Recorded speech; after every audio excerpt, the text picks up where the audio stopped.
Hello, this is Storybooks channel. New videos are posted every day. Subscribe and click the bell. Give a pedigree cat in good hands. Age 9 years Angora, accustomed to the litter box, sterilized, eats dry food premium. Call. Monica shuddered, so struck by the photo of a white cat, which looked from the phone screen with the eyes of her favorite. The cat Pushak, with whom the girl was inseparable since childhood, had recently died, and the cat in the picture was incredibly similar to him. The girl read the ad again, then looked at the image of the cat, thought, and dialed the number. Hello. I'm calling about your cat. I'd love to see her. You see, she looks just like my dead cat. You'd think my Pusk had been cloned. Hello, and you can come visit us anytime. The woman on the other end had a nice, low voice. I think you'll like my Marquise. She's very smart. Monica noticed that the woman seemed sad or tired. It turned out to be a short drive, just halfway to Monica's work. They agreed on a time to meet. Monica didn't want to put the matter off and drove to the specified address right after work the very next day. A strange excitement swept over her, as if meeting someone else's cat was something special and decisive. When she found the right entrance, she stood for a minute, took a deep breath, and resolutely went inside. There was a tiny rug by the door of the right apartment. It was clean. She pressed the bell. A very thin woman of small stature opened the door. Good evening. It's me, Monica. Remember from the ad? Yes, of course. Come in, please. Inviting the guest in, the woman walked forward. Monica noted that her gait was not stiff, as a completely exhausted person, through the darkish corridor, went into the room. In a small apartment of the old type, there was hospital sterility and emptiness. No furniture, no appliances, no clothes hung on the chairs or scattered, no personal knickknacks or those not-too-necessary things which give the dwelling coziness. Even the curtains on the windows looked poor and temporary, of some cheap and frivolous matter. The house would not have been habitable if the lady in the white kerchief had not seated herself opposite Monica on a small sofa, making an inviting gesture. Monica looked at her, not without embarrassment. She looked haggard, her bloodless face like an icon. Make yourselves comfortable, the woman said in the meantime. Aye, Ashley, and here is our Marquise. She led with her hand, but Monica at the entrance already saw this incredible picture. The large white cat was sitting on the only chair by the couch where the hostess and Monica sat. She looked like a majestic statue. The emptiness around it especially enhanced the impression. The cat stared at the girl, studying her at first, and then shifted her gaze to the woman in the headscarf, as if demanding an explanation from her. Monica, too, was scrutinizing Marquise. Hello, Marquise, she said quietly. You are very beautiful. Tears came to her eyes, and the girl was silent. Ashley nodded understandingly. Pulling herself together, Monica turned to her. Are you leaving, or? If. She smiled sadly. I guess you could call it that. She paused for a moment. It was obvious that the explanation was not easy for her. I love her very much, but Ashley slowly pulled the kerchief off her head, revealing a perfectly smooth skull. Oncology, the last course of chemotherapy, was a waste. There's no point in surgery. I've got 6 months to live. Monica, stunned into silence. That's why her voice was so impassive, her face so pale. That's what the scarf was hiding. What can I say? You know, I've gotten used to the idea. Ashley went on. It's true that one gets used to everything. At first, the news is like a lightning strike, and then you have to get on with your life. You can't go to the coffin alive. She grinned bitterly. The two women, From the first words felt sympathy for each other and continued to talk about some unimportant things, trifles. Strangers, it would seem, had nothing in common, but two lonely people needed warm companionship, and the Marquesa, meanwhile, jumped down from her chair and approached them, rubbed herself against Ashley's legs, then raised her face to Monica's and meowed. "You two are going to be friends." Ashley predicted and smiled. "But you know, Monica, it's complicated. I think you'll understand. I have a scheduled hospitalization coming up, and I'd like to keep Marquise with me for 2 weeks. Would that be okay? And you'll come over after work. You'll get used to each other." "Of course I don't mind. Let her stay, of course." Monica said goodbye warmly and left to visit her new acquaintance and her cat during the agreed time. She was anxious, but at the same time somehow lighter after this meeting. This evening filled her with memories. With all her heart, she sympathized with Ashley. She involuntarily compared her own fate with another's and thought of loneliness. The girl realized that attachment to the animal is not a whim of a sick person. Her cat Pushok, who had literally grown up with her, became quite infirm in his old age. Coming in the evening from the realtor's office, where she worked as a lawyer on the registration of transactions, Monica, with sadness gazed into his sad eyes, watched the almost human, clumsy movements of his paws, which so wanted to call Gowdy. Even Pushka's meow began to resemble a senile rattling voice, and no vitamins could help him. The veterinarian, to whom Monica took the pet in despair, only sighed sympathetically and suggested, "Well, my dear, your cat is still long-lived. I am not God, and give him a second life cannot, but to ease his suffering can be." He glanced at Monica, whose eyes came to involuntary tears. "It'll be easier for you too. 1 injection and the patient will go into a soft, eternal sleep. Believe me, it's the best thing we can do for him." Monica refused, went home with Fluffy. The two of them stoically endured the difficult months, without words understanding each other. The cat lay without strength, did not want to eat, only his gaze was understanding or forgiving. The girl cried, turning away.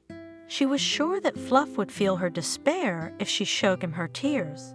And one evening, when the mistress returned home, she found her furry companion had already calmed down for good, as if he had tried to ease his mistress's suffering. Monica spared no effort or time to take the pet's body, which had lost its soft pliability, to a distant abandoned dacha to bury it near her favorite lilac bushes, where once upon a time they had spent many happy hours together as a family. She was left all alone. The girl was returning from the half-destroyed fence of the old dacha, limping a little and talking to herself. "Well, now there is no one to talk to, we have to do something. We have to live somehow. Who's a cat and who's a best friend? It's not my fault that I'm alone. I have to live." So talking to herself, she reached the entrance where the train stopped, under the clatter of wheels and conversations, looked out the dirty window and decided to take the cat. In the province, a lonely person is immediately visible. Neighbors know almost everything about him, everyone in sight. The fate of a loner in a big city is unenviable, especially if the character of the person is peculiar. Monica was a kind and intelligent girl, but childhood trauma left her a slight, almost imperceptible limp on one leg, and this complex she has not been able to cope with. In her distant youth as a romantic young lady, she had the misfortune to fall in love with a kid from the neighbor's yard, Jack. Black-haired and swarthy, he resembled a gypsy. He had incredible charm. Nowadays they'd call it charisma. He was a gambler and a desperate soccer player. A couple of yard games were still going on, and Monica could watch the boys, pretending she was interested in the game and not in any of the players. Girlfriends and little kids were squealing and yelling. Monica was in this crowd of fans too, and caught every move Jack made. His swarthy body soared in a run. The boy's supple torso aroused admiration. Jack was always surrounded by a crowd of younger kids. It was their idol. Without knowing Jack's character or habits, Monica fell in love simply with his appearance, so lively, full of vitality, boyish face with dark eyebrows, was thin and spiritualized in moments of play or lively conversation. Monica wanted to look at him and simply admire him. She stood at the window overlooking Jack's driveway for long periods of time, trying to track his exit and jump out, as if she were going to the neighborhood department store for groceries, just as Jack approached her house. Apparently, she was getting in the kids' way too often. At 13, girls don't have a sense of proportion, so what can you do? "Hey, you limp," he called out to her one day. "What's your name?" Monica felt as if she had been doused with ice water the moment when the boy she adored noticed her. But how? All he noticed was her limp. She then immediately ran home and did not even cry, only stopped looking in Jack's direction. After that, the girl ran through the yard as soon as possible. If there was a soccer game. More Monica never once allowed herself to think about men. Complexes received in adolescence often remain in a person for life. At her parents, the girl was a late child, and they looked at her as a child, not really delving into her mental space. Her childhood crush and remained unnoticed by anyone, and brought up on books, Monica closed herself in a cozy corridor of music, novels, household chores near her mother. "Daughter, don't you want to go to the movies?" her mother Margaret asked her. "The girls at the box office told me that a new movie is on, and people are pouring in." Being aware of the news from her young colleagues, the old lady began to worry that her daughter was always alone. She felt somewhat guilty for the incident when Monica had fallen off her bike and injured her leg. Although Margaret and her husband had then done everything possible for their daughter, the mother's heart ached. Of course, the blame for the aftermath fell entirely on the doctors, who, after surgery and treatment, sent them home, saying it would all go away with time. Elaborate. See, sun and good nutrition will help.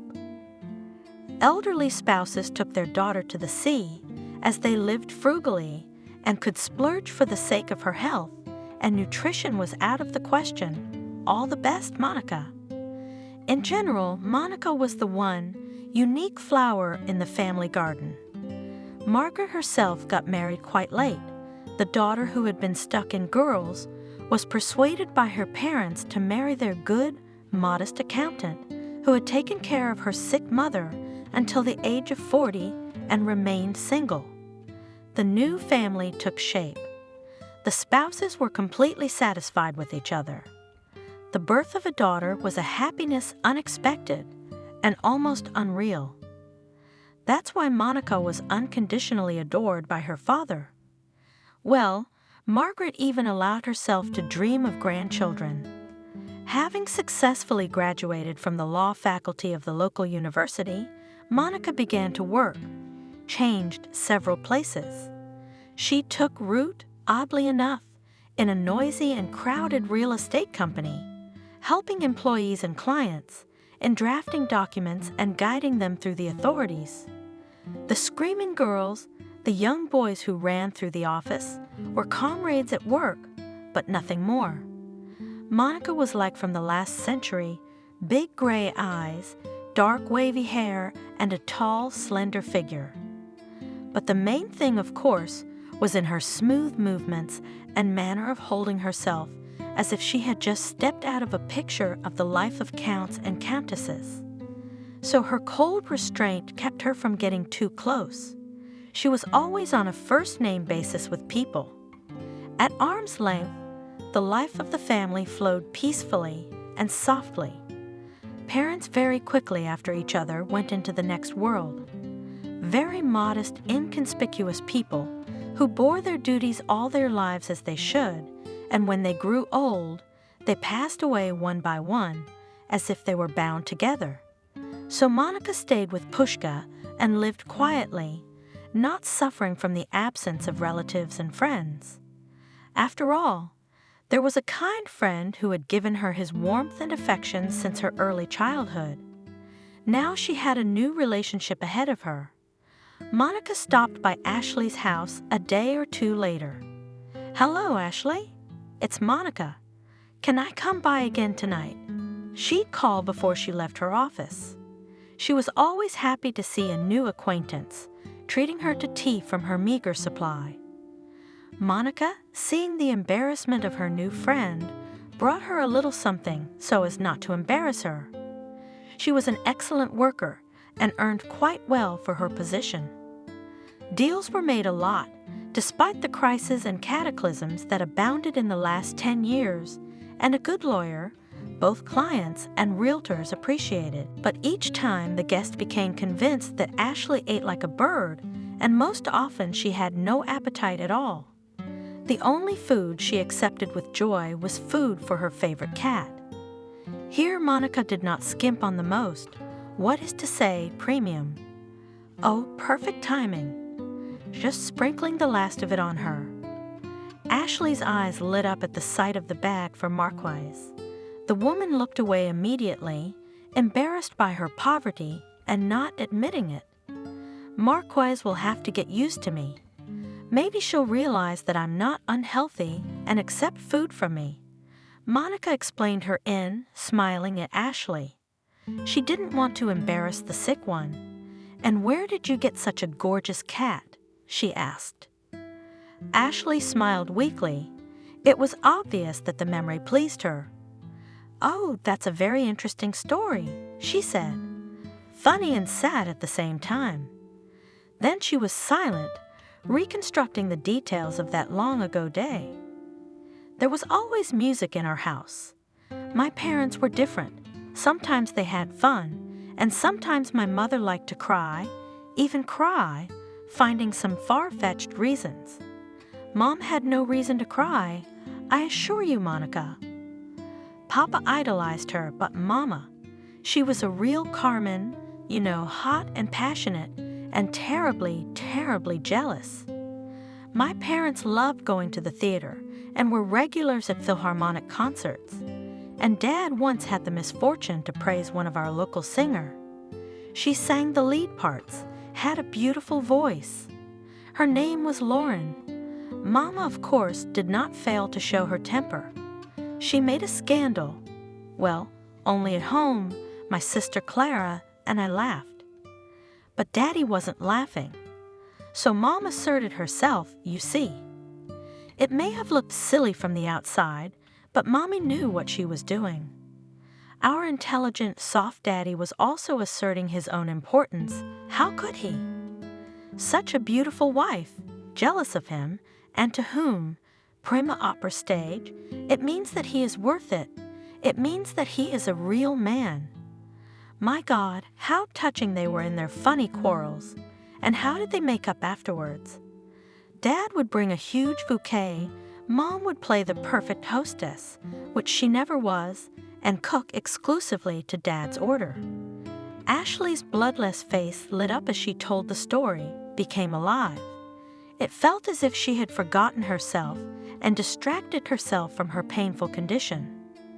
Memories of loved ones gave her strength, but it was difficult to breathe. The woman took breaks to take a break from the emotional narrative.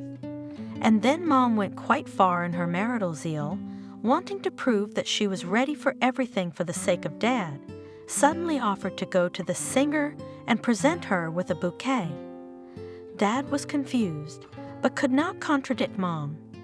It's great for the family and the kids. Daddy's never, ever been inferior to anyone.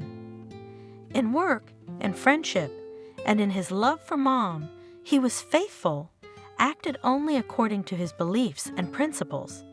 And here they are, Mom, with an important look, Dad with a gorgeous bouquet, go after the play and the restroom actress, and there is no one, not a single admirer at the door. Not one, not even the most pathetic bouquet under the door. The actress, in whose honor just exploded with applause hall, sat in a corner alone, holding a cute little white kitty in her lap and wiped her tears. It turned out that the other day Lauren leaves to her husband in Israel, planned her benefit, but the wife of the chief director, talentless and envious, did not want Lauren to receive a farewell ovation. She secretly warned the entire staff of the theater, who bribed, who simply frightened of dismissal, and the servants simply put the intended prima, bouquets and baskets in the backyard. Not only that, schemer, hoping, after the departure of Lauren to get her role, intrigues to achieve the cancellation of the benefit. The actress, having told about this completely alien to her people, burst into tears on the shoulder of our mother. "Lauren, my God, how is she? How are you? You are a golden voice, my dear." Mommy hugged Lauren and sobbed with her. Daddy did not know how to calm this couple drowning in tears, but called someone from the closet and asked to bring champagne from the cupboard. When the parents returned home at midnight, having dropped off Mom's best friend, the singer Lauren, there was a little white cat in Mom's arms. Lauren left her living mascot to her new soulful friend. That's how we got Marquise. Mommy, with her inherent passion, was eager to fight, and this time was supported by both Daddy and us. She arranged a grandiose scandal in the theater, disgraced the mean wife of the chief for the whole city, but it was too late. Lauren left without revenge. And we're so fond of the cat. See how she's turned out. It's like a Marquise. Now she reminds us of 3 good people, Lauren, who also recently passed away, and my parents. That's why I love and cherish her so much. Ashley was tired. You could see it in her heaving chest and intermittent breathing, but her eyes were bright and her lips were smiling. It was the first time Monica had seen her so lively, almost cheerful, and she was glad of it. I can't give her the care I used to give her. Ashley repented. You see, Monica, there's nothing left.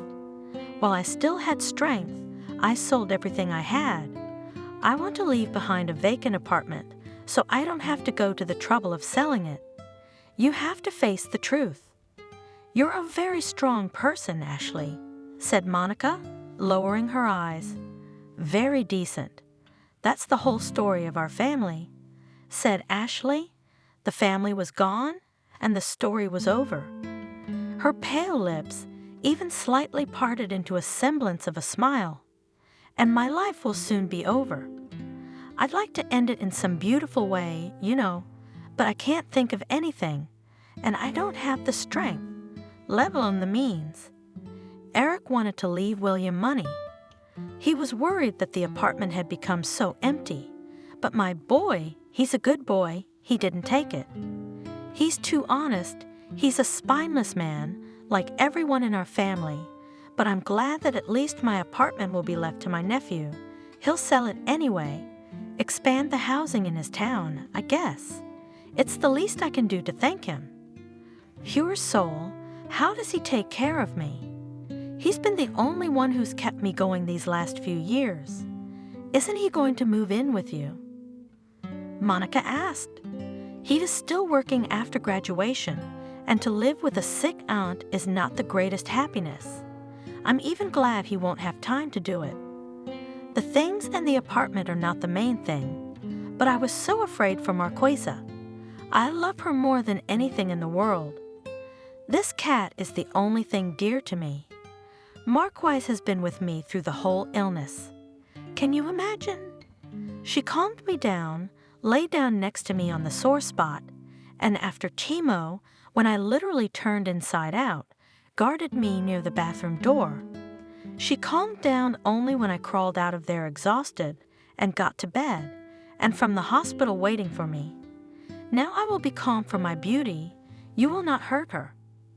The cat looked attentively at the 2 women and calmly lay in its usual place, as if it fully understood their conversation and sympathized with them, it smelled cozy and warm. Monica began to approach the cat more and more often, who was already allowing herself to be stroked by the stranger.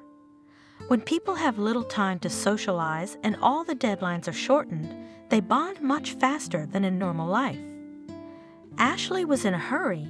She wanted to talk to Monica, to tell her about her own. The young girl proved to be a soulful and attentive listener. Gradually, she came to know Ashley's story in full. Young Ashley came to the city to study. She lived with her older sister and brother-in-law, who were already well settled here, working and raising a cute little son. Ashley adored her nephew's baby, and he reciprocated, but no matter what they said, it was shameful to sit on each other's heads in the small apartment of young married couples with a small child. 6 months later, Ashley moved into a student dormitory.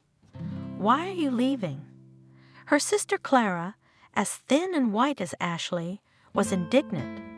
"I'm home. Soup is hot any time, study. There's your balcony, please." "Brian, you tell her." She addressed her equally young, curly-haired husband. He was fully immersed in his favorite job, not much at home, of course. A teacher at a technical high school, this is not even a school teacher. He was required to immerse himself in 2 areas at once, the education of children and the organization of scientific work and practice with them. Brian came tired and did not really get into the household chores, but the recovery of the body needed, and he conscientiously, admittedly, would be happy to visit his favorite wife in the marital bed more often. And secretly he was looking forward to his sister-in-law's move, too, for she was young. "Stay, Ashley." The young husband pulled, but not too convincingly. "I did, and I didn't regret it at all. If you haven't lived in a college town, you're not a student." The girl from the province had an easy disposition, was successful in her studies, but most of all, she was attracted by the tourism section, where there were many strong and as cheerful as herself, guys and girls, especially the guys. One of them caught her eye. Tall, a head taller than Ashley herself, a powerful blonde. Eric seemed an odd name, but it didn't fit the stately fellow. With big hands, obviously familiar with a shovel, a paddle, or even a hunting rifle. And how is he, in general, studying normally? Ashley quietly asked his classmates, like everyone else. They answered her. He's a good student, of course, because of his diligence and effort, but sometimes he'll come up with an idea. Last week, he suggested replacing one tricky thing and the apparatus the most simple, and it worked like a charm. Can you imagine? Even our professor wondered how he didn't think of it himself. And indeed, Eric gave a suggestion that I wanted to try and practice. Technical university, but even here such bright heads are not often found, and in the Students' Trial Design Bureau, the backbone of the same thorough, thoughtful guys was gathered. No one was surprised when later they stayed together and set up the production of running household appliances. During camping trips, Eric often found himself next to Ashley, or maybe it was she who inadvertently fell into his arms. He's so big and handsome, seemed strong and dependable. In fact, he was. No, that's not how you fasten it. He stopped the newcomer and went to fix a peg under the tent. Have you ever tried it like this? He took a knife from his buddy and showed him how to split, with small shavings, the saved dry wood in order to quickly light a fire. And when, with one sharp movement, he set Ashley's dislocated leg on the mountain path, he became a god to her. She lay awake all night, grateful, remembering the warmth of his hands on her ankle and imagining his wavy hair in front of her. Her leg ached, but the curls of it, she could still make out. It must be true what they say about the rescued becoming special to the one who rescued him. And so it was with Ashley. He was now noticing her everywhere. "Hey, squirrel!" he shouted to her from afar. "It's a tough route today. Bandage your leg, you hear?" "Well, squirrel, is it an axe porridge today?" He teased her when it was her turn to cook. So gradually, unnoticed, he got closer and closer. She mollycoddled and did not believe the happiness, but did not show it. By the end of the trip, the comrades, who noticed their not quite usual affection for each other, began to shout to both of them. "Hey, squirrels!" It was exactly affection, because they walked together as tied to each other, and two bright heads always flashed near each other. "When will you call me to the wedding?" The sacramental question was finally asked to them at the end of the hike. "What wedding?" Ashley blushed. "We will call you there when you get together. Order a cafe and we will call you there." Eric joked. There was no wedding. What kind of wedding for students? But they registered the marriage, drank champagne, sang to the guitar, had fun. Soon Eric graduated from the institute, and a year later Ashley defended herself. They got their diplomas, rented a place, and started the same modest, as in student life, joint life. Instead of couples at the institute, they worked in their cooperative, as it was then called a private enterprise, no matter how big or small. Eric turned out to be not such a strong technical genius as it seemed in his student years, but he gained such good friends, got to know such guys who could do incredible things in a couple of days. His decency and responsibility impressed almost everyone who knew him. And when he started his own business, many of the old guard were willing to cooperate. It was their time, precisely the moment when the country began to destroy industrial production. The adventurism of youth, the idea that united friends, the fervor and ardor, not wasted strength, moved them. How brave are young people who do not assume failures and failures. This ignorance allows them to act without regard to authority. "Listen, old man, we're in the middle of something. You'd better run up. No one can solve it but you understand. It's a matter of honor, old man." And the old man drove, walked, called back, although Eric promised him nothing, did not lure him with anything. He was just a man of business and talents, flocked to this very business like butterflies to the light. Everyone wanted to do something real to sweat, to give their best, to be interesting.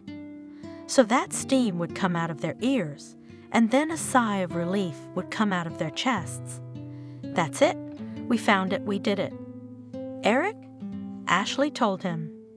"What did you do to lure the professor? After all, he is a talent.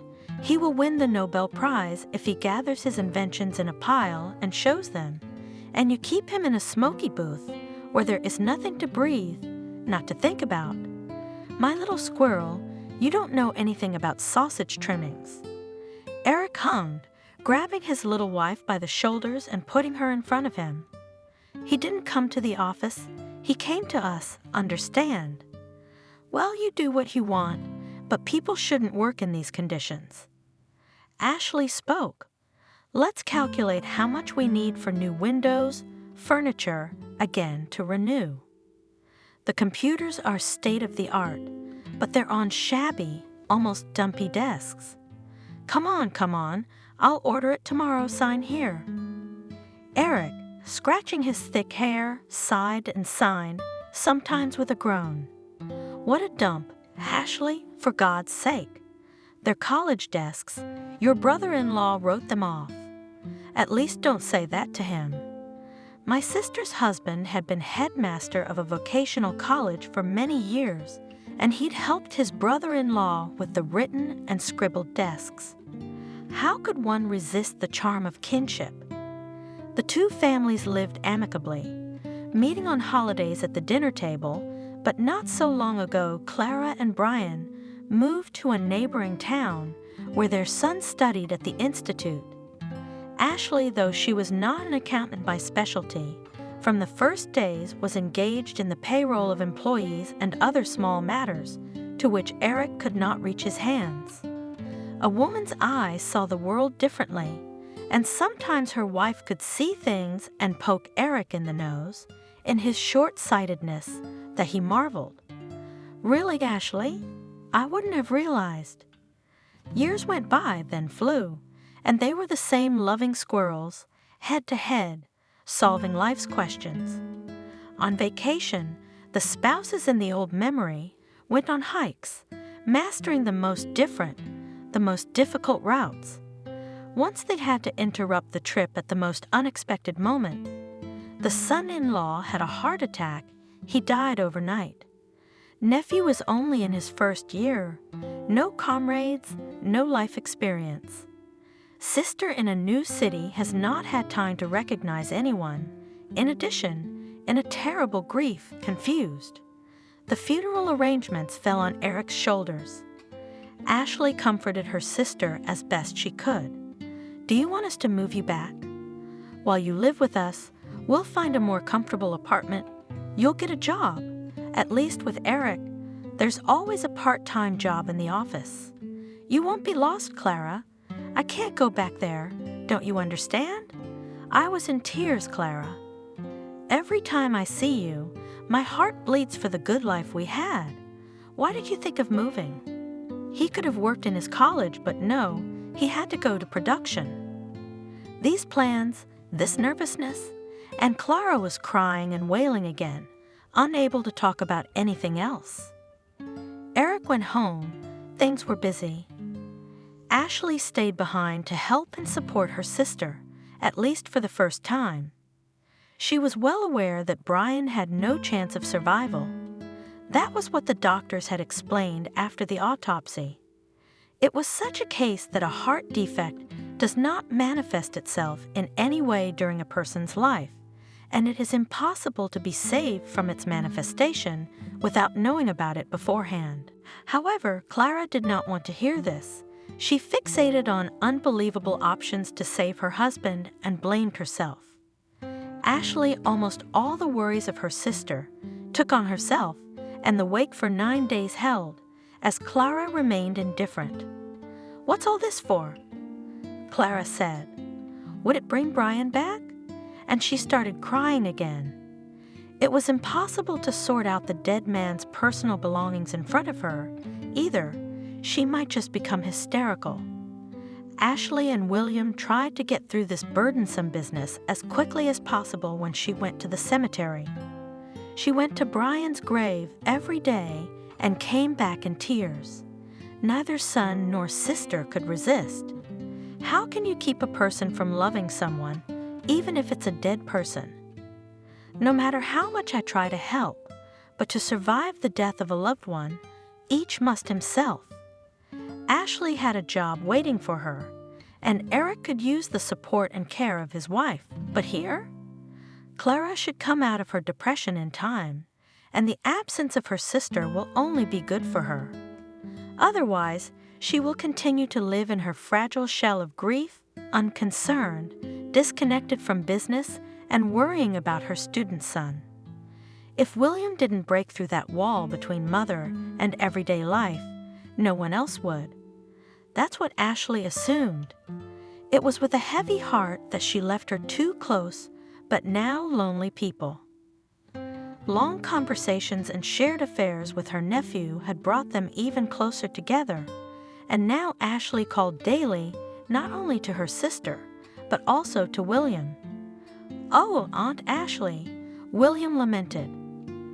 "I don't recognize Mama. She's turning into an old woman. Now she's started going to church. Can you imagine? She prays, she crosses herself, she even smells like a stranger, something heavy. I don't know what to do." They say daughters often repeat their mother's fate. Ashley's sister Clara certainly did. Her husband's death threw her into such a depression that the woman began to melt before her eyes. The son didn't know how to make his mother enjoy life, move. Mother became lethargic, initiative. Everything fell out of her hands, A constant gloomy mood and powerlessness possessed her. Weeks and months dragged on. At first, Clara hardly went to work. It distracted and supported her a little, but one day she simply did not get up in the morning. The doctor called by the exhausted son gave a referral for tests, but in the morning the mother lay listless and did not want to get up. William called his aunt and son-in-law. Immediately the relatives arrived and were amazed at how much she had given up. She was almost an old woman with a faded look, dressed in anything. She spent most of her time in silence, sitting somewhere and looking at herself. The shocked couple decided that they would come every weekend, wasting their energy and money on a short trip. As soon as the work week was over, Ashley and Eric would drive to Clara's house, dragging her out to a restaurant, to the countryside. Her sister even began to smile when she remembered the childhood pranks or words of little William. But no matter what her loved ones did for her, Clara returned to her apathetic state again and again. Soon things got even worse. She started to fall down on the spot. "Son, I can't see anything." With horror she said to William when he returned from classes and hurriedly prepared lunch, "Would you at least read me what they say in the newspapers?" But immediately she forgot herself and sat aloof, dangling in thoughts unknown to the boy. In the meantime her son was trying, growing older and stronger, calling Ashley, and in an almost enthusiastic voice saying, "Aunt Ashley, I got a part-time job at a restaurant as a waiter. Sometimes I get tips. I'd like to continue. Thanks to Uncle Eric for his help, of course, but I like it. It's more fun, and I'm not the only one here. There are more of us." William's voice sounded cheerful, and he didn't want to object. Let the boy grow up, the couple decided. The money Eric sent them was enough, of course, but William was a man. He dreamed of independence. As it turned out, he was early to rejoice. Soon the part-time job had to be forgotten. His mother's health required his constant attention. It was clear that it was not depression. Soon he was admitted to the hospital. A terrible thing was revealed. They found a tumor in the brain, which was pressing on the optic nerves. The disease progressed so quickly that there was no point in surgery. Within 2 months, Clara was literally burnt out. It was quite unclear whether because of this disease she fell into depression or because of the worries after the death of her husband, so quickly developed a tumor. William was left without a father and mother, and graduation was necessary. "William," Eric said to him, "you study quietly. Don't think about bad things. You can't get your parents back. You have to live, and you have to live successfully and happy." Ashley added, "Yes, happily." Eric confirmed seriously, "Don't worry about money. We will also send you the necessary amount. When you finish your studies, welcome to our company. But in the meantime, for all weekends and vacations, we are waiting for you to come to us." And again traveling sad troubles, again sorting out the things of the closest person, memorial tables and candles. Ashley, this has not been easy. Even more painful for William. Her favorite boy, so kind, so tenacious, so diligent, was without a family. "William, it's normal, you know, when children bury their parents. It's when parents have to lose their children. That's terrible. So take it for what it's worth." "Well, some people have to do it sooner. Some people have to do it later." She kissed him on the top of his head, leaning his blonde head against hers, and tried not to cry. If only he had a girlfriend, it would be less depressing to leave him. But no. He gave himself all to taking care of his mother. He had no time to start a relationship. "Yes, I understand. Aunt Ashley, I'm fine." William reassured her and hid his eyes too. Now they understood a lot about their mother and sister's behavior, but there was nothing they could do. Ashley tried to give her nephew the warmth he received from his mother. As much as it was a pity for the nephew, the couple had to go to their place. They could not live for the young man. In the evenings, they could not talk about anything but Clara's death. Could it have been a fatal mistake? Ashley wondered aloud. Maybe Clara should have gone back. At least here we are, the people and the town already settled. Ashley, death will take its toll. Eric said sadly, "You know that very well. It will wait until you fall asleep. It will deceive, but it will steal the one who must die on this day at this hour. Explain it however you want." Yes, Ashley understood. She thought again of her mom, who couldn't get over her husband's death. Her parents were not a quiet, friendly couple. Their relationship was reminiscent of Italian movies. Her jealous mother was always suspicious of her father, calling him back at work if he was late. The father would be patient and silent for a long time, then explode, and the girls, Clara and Ashley, would cover their ears. Then the parents, as if nothing had happened, would dress up and leave for the theater, for a visit or a banquet. They would quickly pack up and leave for the South, entrusting their daughters with an independent existence. The girls laughed at their parents' eccentricities because they knew how they adored each other. The first words when Daddy came home from work were, "Where's Mom? Is she home?" Mother, taking off her shoes in the hallway, already asked, "Where's Daddy? Is he home yet?" And when the father fell under the car, a drunken slob, the mother barely lived without him for a year, then quietly died in her sleep, not giving trouble to her daughters. It seems that with the death of her husband, she completely lost the source of life. She did not raise her voice, did not show any passion, and was a flat, boring aunt, and not even retired yet. If Clara had not had Ashley and Ashley had not had Clara, it is hard to imagine how they would have borne the loss of their parents. Sisterly affection is stronger than the closest friendship, for the sisters have known each other all their lives, since before the youngest was born, and now in the second place after her husband, for Ashley was a nephew William.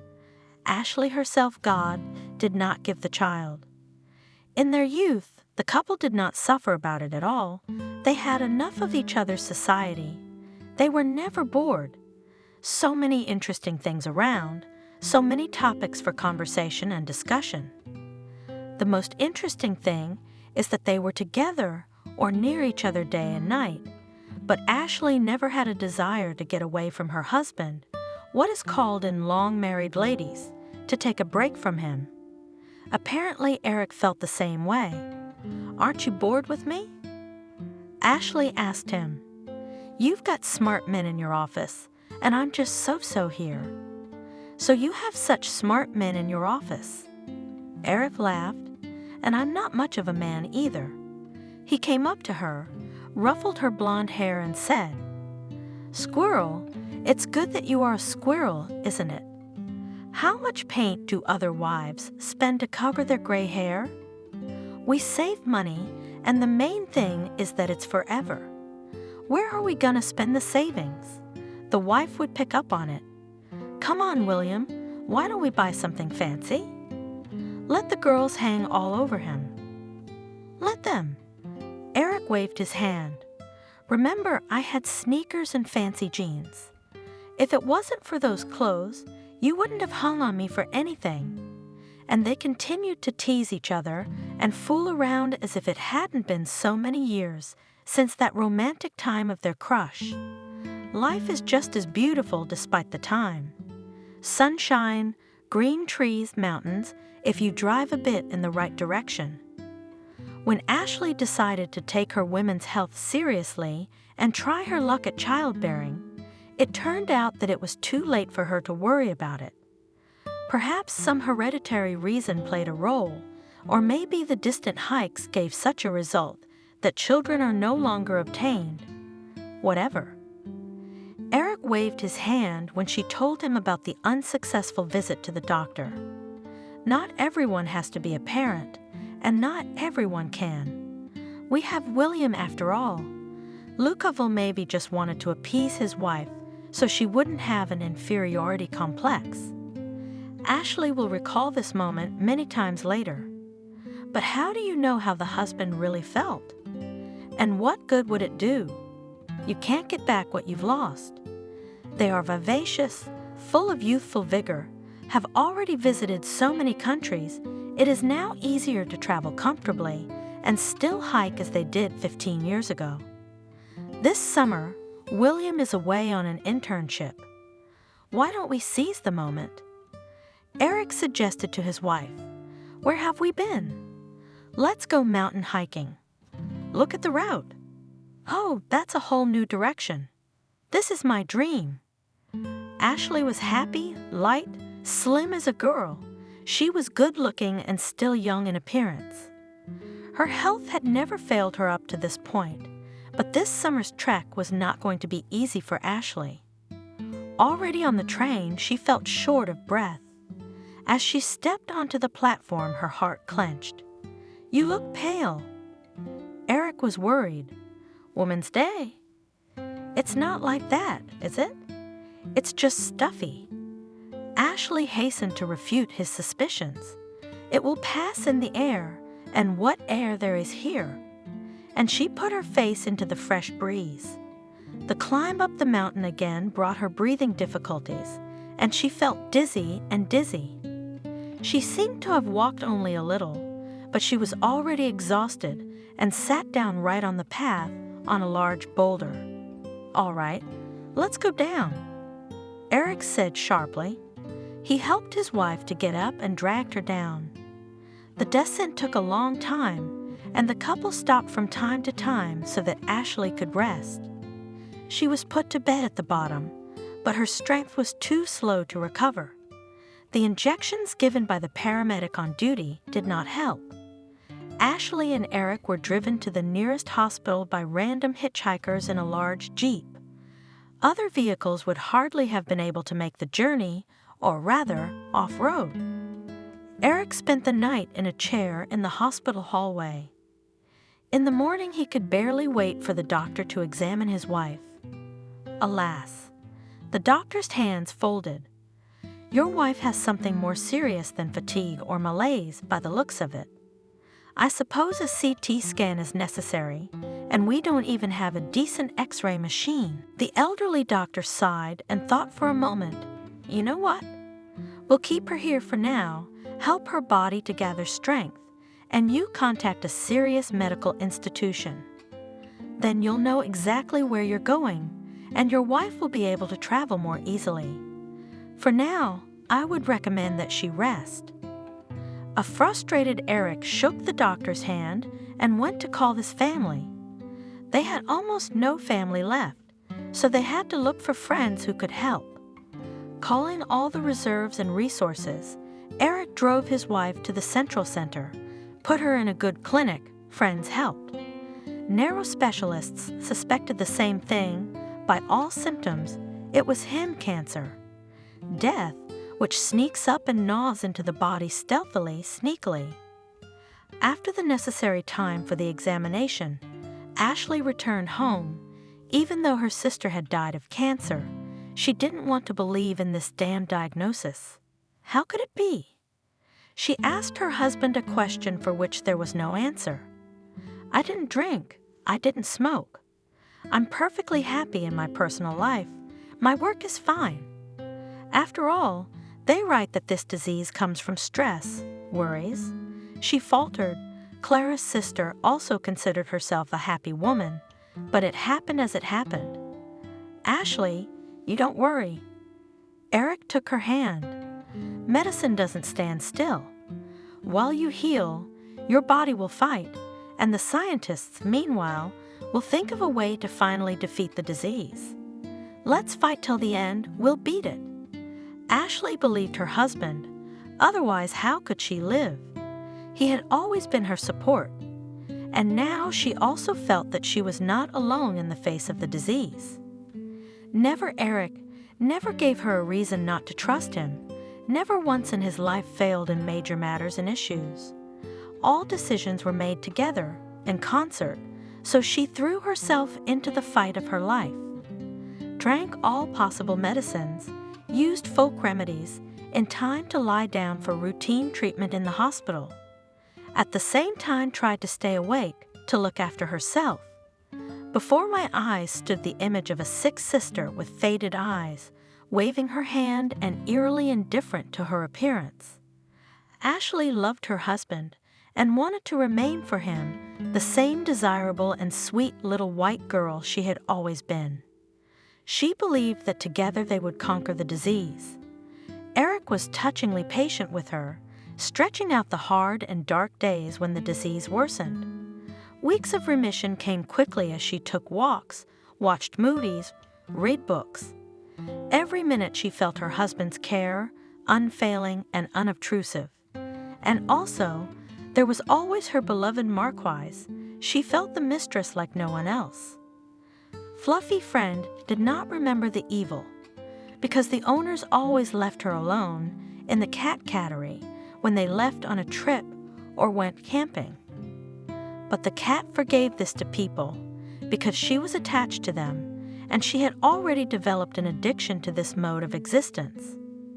She would lie down to her mistress, nestle herself on the sore spot and purr soothingly, stroking Marquise's fluffy fur. Ashley made plans. And when I'm well, thus began her dreamy evening with Eric. Of course, it wasn't easy for her husband. He had to keep up with work, communicate with the doctors treating his wife, organize all the appointments for home treatments, and groceries, cooking, cleaning. He had to take care of that too. Ashley was sometimes completely helpless, and when she was a little bit off, she felt so disgusted with earthly affairs that she wanted to turn her back to the wall and not see anyone. And again her favorite Marquise came to her aid. Probably those who consider their presence in the house healing are right. At any rate, on Ashley, the soft purr of her cozy creature had a healing effect, or, as happened more and more often, at least a calming effect. It wasn't like it had been at the beginning of her illness, when Ashley would burst into work on a good day. What about my boys? Did everything smell like tobacco smoke again, and Linda's not mopping the floors again? She's a mess in the bathroom. Calm down. My husband laughed. We don't have any irreplaceable people, but immediately cut down under her gaze and corrected himself. But there are unique ones. That's our Ashley Betty. All your assistant, of course, will not do as you. Experiences still a little, but in general copes. So don't worry. Rest and regain your strength. I just bought vitamins for you. And he would go to the kitchen, unpack the bags, and switch Ashley's attention to some special overseas fruit. Then, sitting her in a corner not far from him, he would prepare dinner. He realized how dreary it was for a sick person to be home alone all day, without much to do, and often still suffering from nausea and pain. So the first thing he did was to make sure they were in the same room and close to each other in the evenings.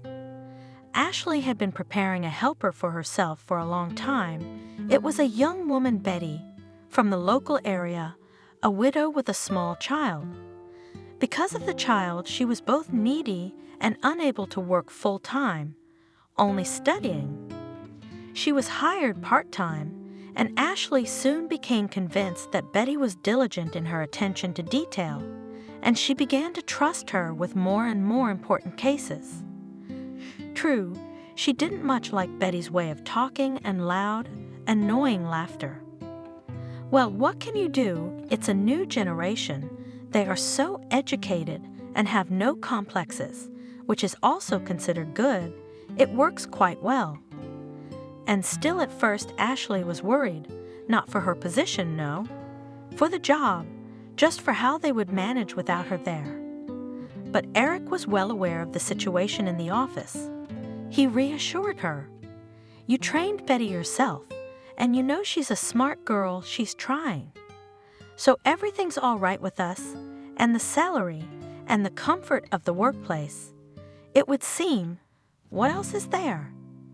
But recovery did not come. The periods of good health became less frequent and shorter, the exacerbations more frequent and longer. Ashley did not sleep well at night, and from the beginning of her illness, asked to be left alone in bed. Her husband moved into the next room without complaint for the night, leaving the door open to hear her if she needed anything. Then the need arose for him to work on the papers. When Ashley was well, he could sometimes stay late in his office. Ashley could walk home alone or go to a cafe with her friends, waiting for him to return for a late dinner. But now he was secluded in his room. So little by little, the spouses began to distance themselves from each other. The evenings became quiet. The conversations came to naught. What was there to discuss if they went nowhere together, saw nothing, talked to no one? 5 whole years had passed in such an environment. A saint couldn't stand to be around a sick person for so long. Eric, however, behaved as he always did, continued to care for his wife, and was unfailingly even-tempered and calm. Preoccupied with her own pain, Ashley never reflected on her husband's behavior, believing it to be as it should be. She took his labors for granted. Sick people are so often selfishly blind to other people's problems.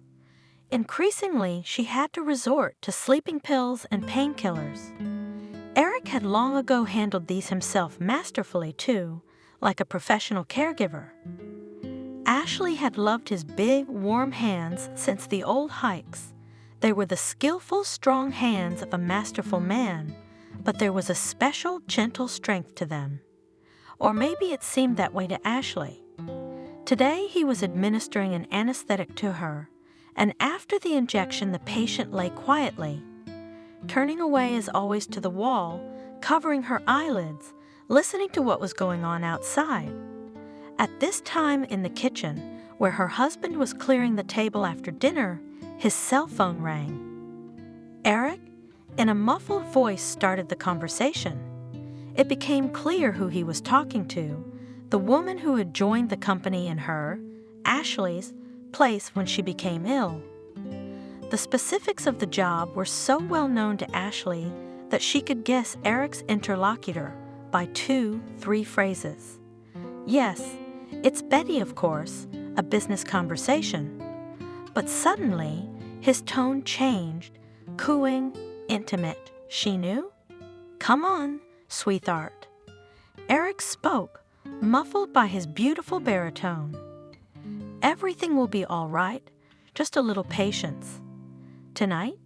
Of course not. No, I can't. She's asleep for now, but she'll wake up soon, won't she? Almost shrieking, Eric immediately lowered his voice to a whisper. I'll see you tomorrow morning. Kisses.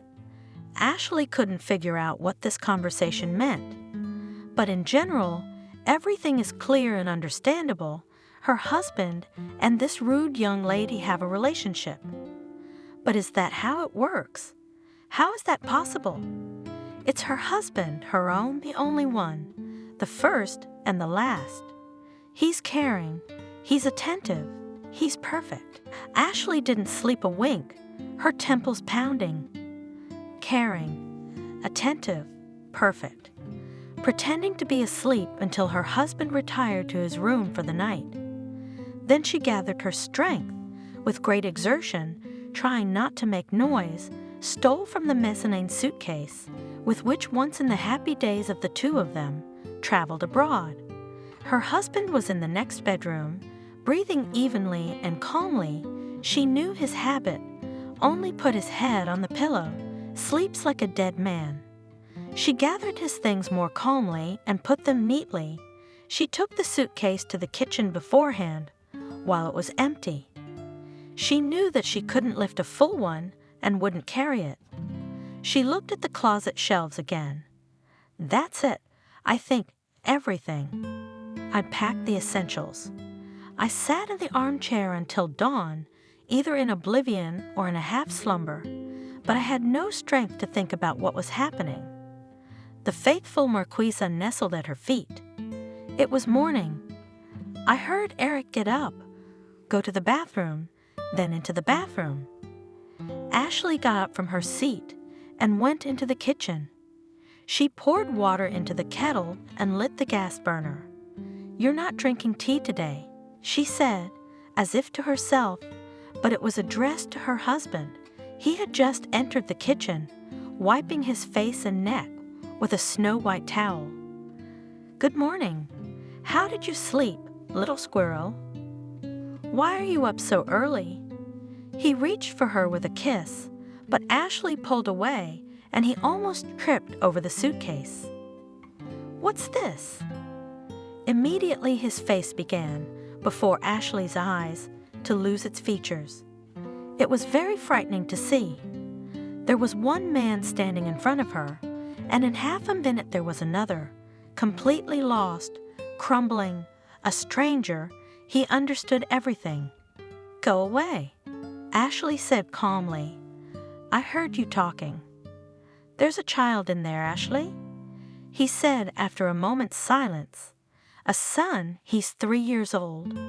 Forgive me, I couldn't tell you. It would have been too cruel.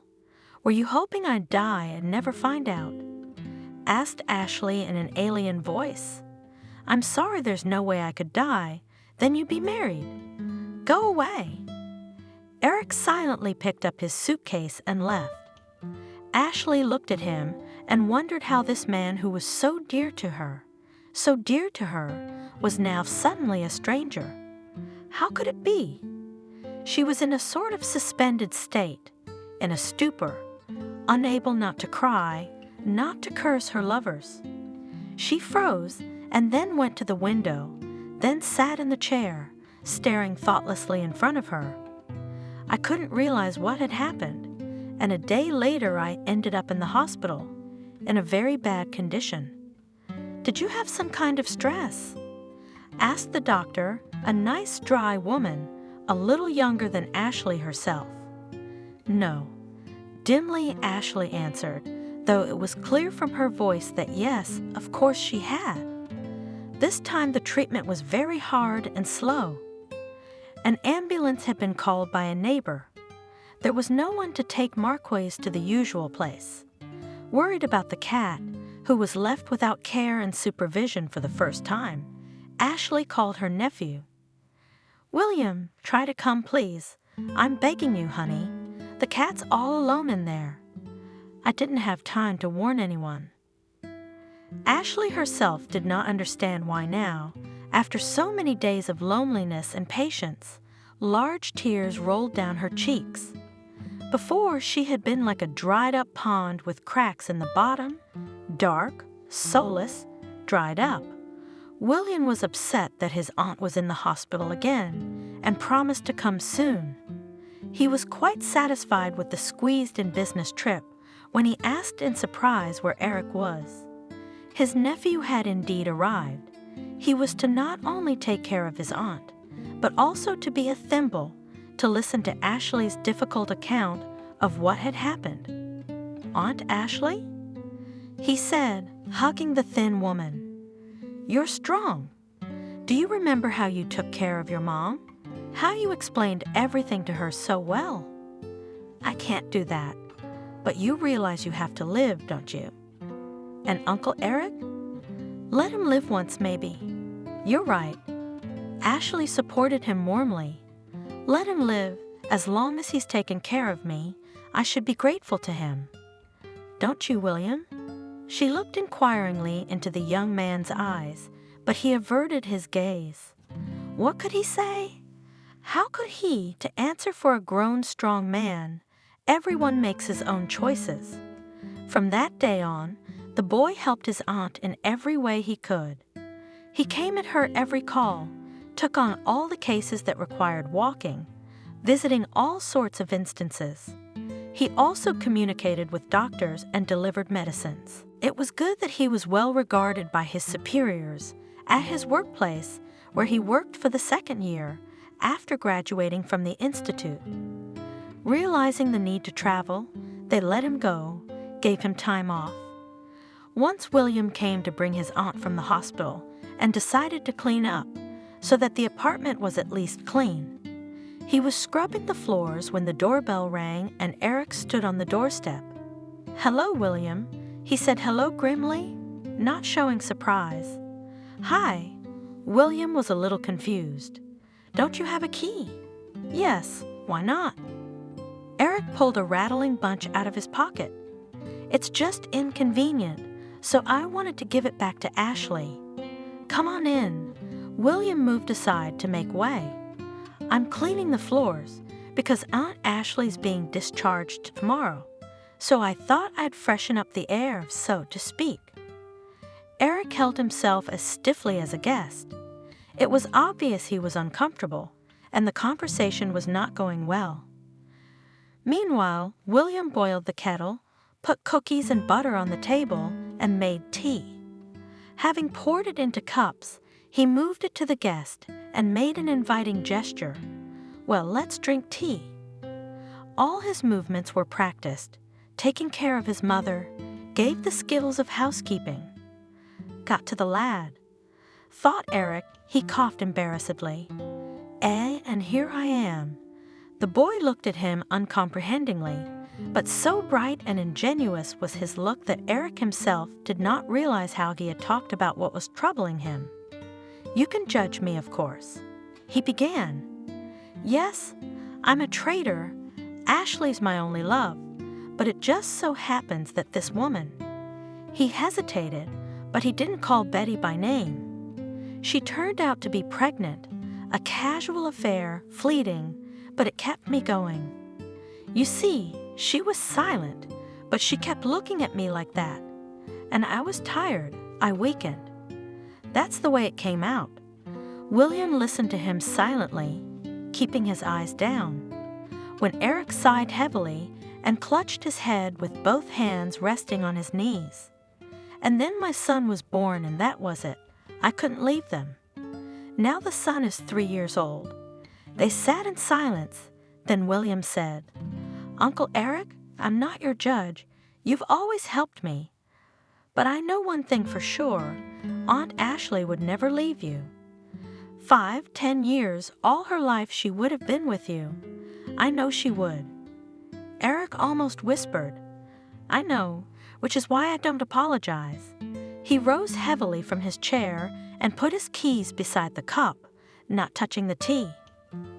Monica listened to Ashley and realized that she didn't want to be this old, this sick, this lonely. She already wanted to leave this dull, empty apartment, to start living somehow differently, to be light at heart, light in the house. Yet she sympathized with Ashley with all her heart and was ready to help her. And so the day came before the trip to the hospital. Ashley had warned her in advance, and Monica came in the evening with the express intention of taking the cat home with her. Ashley had also prepared in advance. "Monica, here's the carrier. Marquise is used to it, and here's the rest of the food. However, I haven't been out lately, so it's not much, but I think it's enough for a couple of days, and this is the most necessary. These are our Marquise's favorite toys." She put a ball, a rubber mouse, and a couple of other items next to it. The woman said goodbye to her pet for a long time, whispering affectionately in her ear, only she could hear the words. Then she let her go, and Marquise silently climbed into the carrier. "Well then, we're off," said Monica, and finally, taking the carrier in one hand and the bag of things in the other, she walked toward the exit. "Goodbye, Ashley. Have a good day. I'll be sure to call you." Ashley nodded and turned back to the window, holding back tears. Outside the window, a cold fall rain was falling in unison with her mood. While Monica had been carrying Marquise home, she had gotten soaked. Waiting for the bus in the rain wasn't very pleasant either, so she decided to take the easy way out. Walked, still drying herself off. Her apartment was warm and cozy. As she let the cat out of the carrier, she said, "Welcome to your new home, Marquisa. Now you will be the mistress here, keep order, catch mice, You remember the main thing here." She stroked the cat affectionately, let it down on the floor, and went about her business. She hung up her wet coat and scarf and put her shoes on the drying rack. Marquise sat by her things at first, then slowly began to settle in. She walked for a long time in her new home, looked in all corners. All this she did in silence. She slept on her cot, which she had given to Ashley, and from then on she slept on it only. In the morning, Monica went to work, poured food and water on her, and punished her. "Marquise, you stay for the mistress. Is that a deal? If anything, meow to me. Bye-bye." And she left. It took a while for the new resident to get used to the apartment and the landlady. Monica didn't know how Marquisa behaved during the day, alone in empty rooms. She left for her office early in the morning, returned in the evening. Always worried, how was Marquise without her? Did she long for her old home, for her original mistress? She was worried about the cat's health, but when she came back in the evening, she made sure that she had eaten a little. Not much, but enough not to starve or lose weight. She sighed, then put the litter tray away and took the white Marquise in her arms. "You're my goodest sweetheart. I know this is hard for you. You're like a flower that's been transplanted into different soil. Mommy didn't betray you, you know that. It's just the way it is, and I'll take care of you. Don't be sad, my dear. We'll be friends, okay?" The cat listened and was silent. It had never once raised its voice since it had moved into Monica's apartment. It was strange, confusing, and a little scary. Monica was worried, then decided to calm down and wait because the cat was healthy and did not show any signs of anxiety. "Why are you so silent?" she asked, stroking Marquise's soft fur. "Are you sad? I promise you that we will visit your mommy, Marquise. Don't be sad." Several times Monica called Ashley at the hospital, then sent pictures of Marquise. The woman was very grateful to her, but her voice grew quieter and quieter each time. Several months passed. Then one day close to spring, Monica's call was not answered, and the next day neither. Then a man answered the phone. "Hello, are you calling for Aunt Ashley? She's in the hospital." "It's her nephew." "William?" Monica almost shrieked. "This is Monica, a friend of hers. I know she's in the hospital. Is she sick?" "Hello, Monica." "Auntie has gotten worse. She's been unconscious for 2 days." William sounded depressed. "How long are you here for?" "Will you be with her?" Monica shifted from foot to foot excitedly. Suddenly she wanted to help Ashley very badly. "I've taken a vacation. Auntie has no one but me." William explained. How could he know that Monica would know about this detail of Ashley's biography? So Monica decided, "William, will you let me visit her?" "Why don't we lie to the doctors so they'll let me in?" "I'm not a relative, and I need to see her so badly to reassure her." "Well, let's try." William was a little confused by this pressure. The girl realized that arguments were necessary. "You see, I have Ashley's cat, Marquise. I'd like to calm her down, tell her about the cat, explain that everything is all right. Maybe it would make her feel better." "Oh, that's what it is." William rejoiced. "Are you the girl with the beautiful eyes and the kind heart? Aunt Ashley has told me all about you. Come tomorrow between 2 and 5, and I'll tell her you're my fiancé." Monica was embarrassed and confused at the same time. She hadn't expected such compliments, so she could only say, "Thank you, see you tomorrow." In the night, the girl woke up from the fact that in her head, from somewhere a vivid picture arose. In a bright room, she held in her hands a snow-white cat, as if the picture had formed.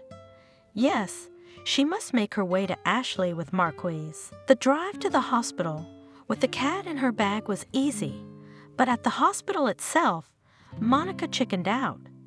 She tried to get past the grenadier-looking janitor who sat on the walkway to the stairs leading to the bedside rooms, but she was wary. Though there were many visitors, she caught Monica's eye and shouted, because she apparently couldn't speak quietly. "Where are you going, sweetheart?" Room 255, Ashley's room." Monica got excited again. "Here's a pass." Thank God, the same William took care of the pass and called her in advance, warning her that she could get it there and there, otherwise the janitor wouldn't let her through. Groom. Monica grinned to herself. The Marquays did not let her down, neither dreaming nor thinking. Unaware of the zoo in her bag, the janitor nodded, and Monica started to go up to the right floor. Here was the right room.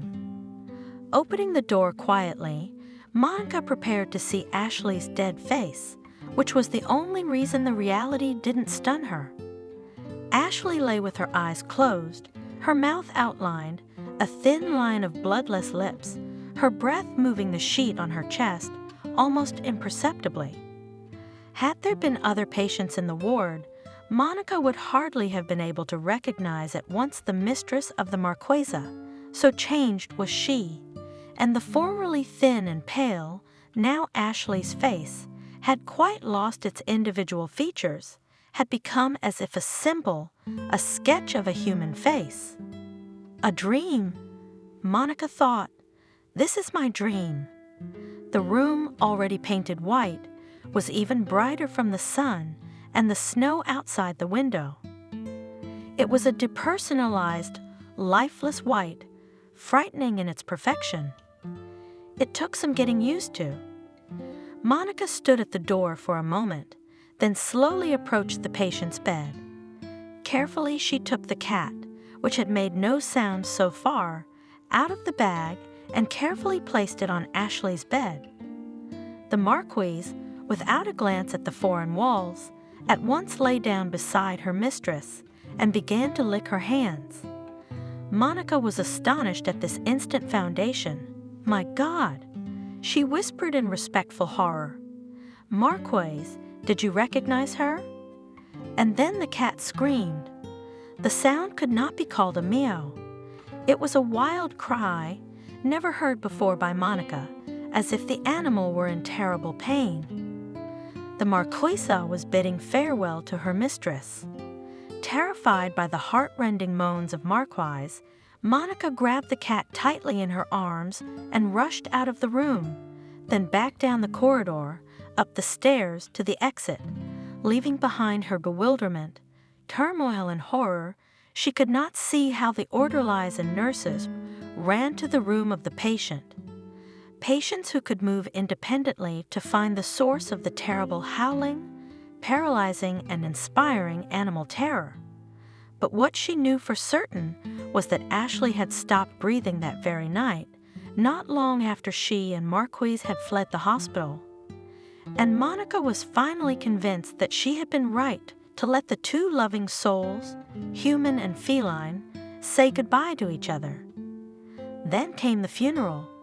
There was only a small handful of mourners at the funeral ceremony, consisting of neighbors and a few former co-workers of the deceased.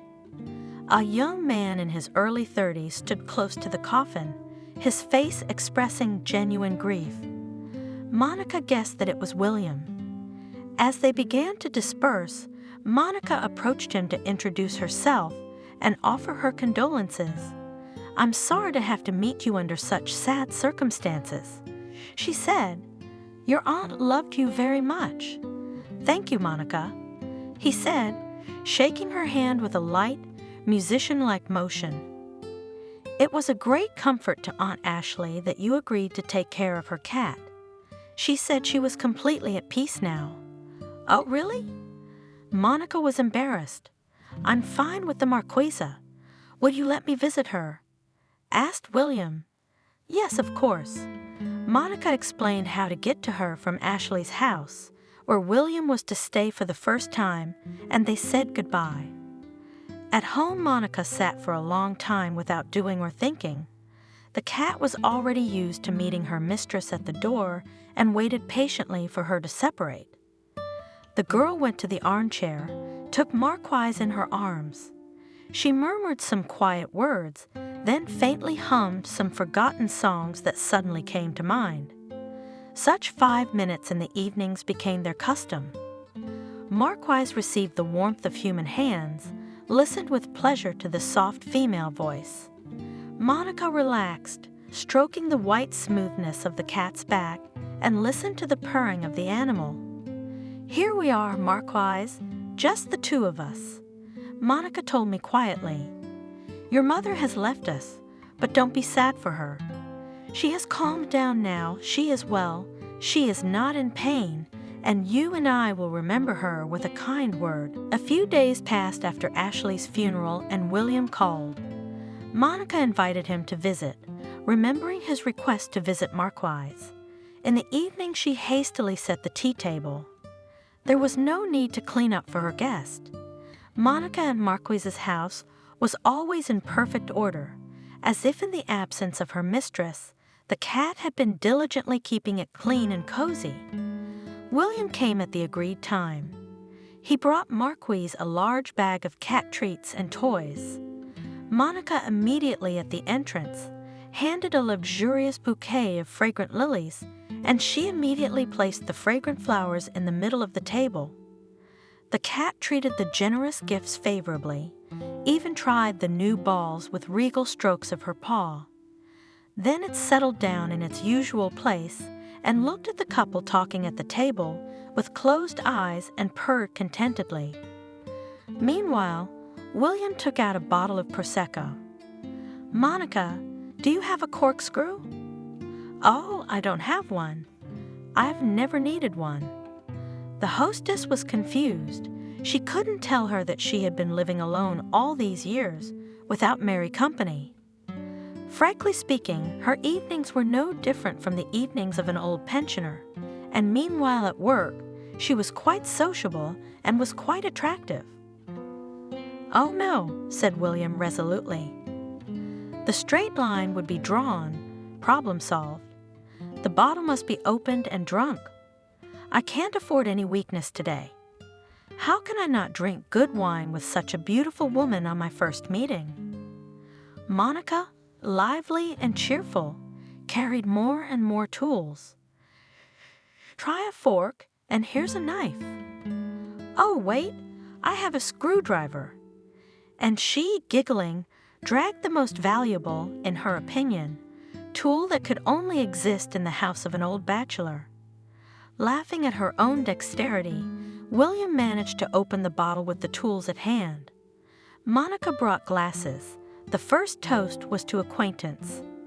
Both liked the wine. Then they drank, remembering the departed Ashley, without clinking glasses. Aunt Ashley was only 48, a little less than Mom. William said sadly, "She was my mom for the last few years. She called every day, sent me money, even bought me and Uncle Eric clothes without me. Aunt Ashley used to guess my size and my tastes." "Oh, Eric, was he at the funeral?" Monica asked. "No, I didn't call him. But their mutual co-workers said he was away with the baby just these days for some kind of baby checkup.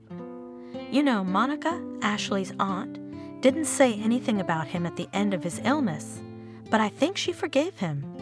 She loved him very much and thought, I guess, that he deserved such happiness, a son, at least in his old age. And I guess I'm a maximalist. I can't forgive Uncle Eric. I talk to him whenever I get the chance, even understand to some extent his deed. But you know, Aunt Ashley, she was all straight and honest, no niggles anywhere, no corner of the secret. She should have been happy, from beginning to end. But it's that damn disease. I'm so sorry we met her so late," answered Monica. "I always dreamed of having a friend, Ashley older. The more I was good with her." "Oh, you just didn't see her young, Monica. She was all fire and brimstone, lighting everybody up. She was bright, you know? Uncle Eric always called her white for a reason. Still, she had a wonderful life, didn't she? Monica looked up at him. And from what you remember, she gave herself to life to the full. That's great, but I always wondered if she was alone. She had friends, comrades from way back. She remembered them so warmly, I didn't feel comfortable asking about it. It was her choice, Monica. Aunt Ashley, a person of great dignity. William spoke of Ashley as if she were alive. When she got sick, she deleted herself from all social media. She even stopped answering her phone. She was determined that she would not overshadow other people's lives. Let her friends not see her helpless, weak, balding after chemo. She had to make an exception for me. We've always been very close. How could she do without support? Physically, it was impossible. William confirmed that he would be selling the apartment in 6 months. Legally, he was only entitled to it after that time. But today they felt so good that they didn't want to talk about business or anything sad anymore. William and Monica sat up until almost dawn. It seemed to both of them that they had known each other for a very long time. It was amazing how much they had in common: movies, favorite songs, poems, even writers and poets they liked the same. Saying goodbye, William suddenly kissed Monica on the cheek. In the afternoon, having guests during his lunch break, Monica, he called her again. Monica, I've been urgently summoned to work. I'm leaving tonight, and I was so looking forward to seeing you today. What can I do? He said pitifully, so let me come and see you off. Monica blurted out without thinking, and she was surprised at her own determination. William was delighted. Really? I wouldn't dream of it. Come straight from work to my Aunt Ashley's apartment. You and I will have dinner together somewhere, and then we'll go to the train station. It was a very short evening, but just as wonderful as the last. A light dinner, a farewell at the train station, and Monica was home. Caring William himself called and paid for a cab so that the girl was not alone at night on the deserted streets. The farewell kiss made Monica's head spin. Marquise, what shall I do? Said she to her shaggy-haired friend. I like him so much. How can I live alone now, Marquise?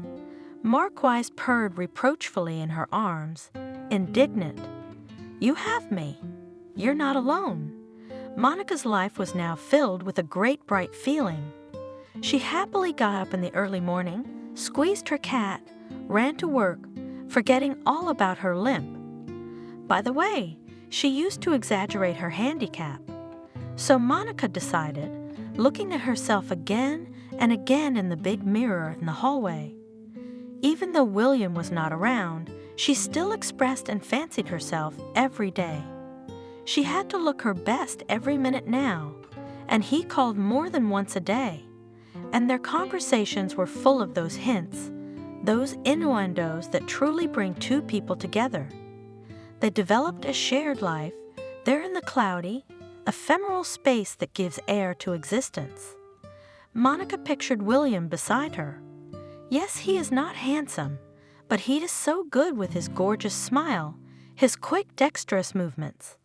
And most importantly, he treats her so carefully, as if she were made of something beatable, alert to all her movements.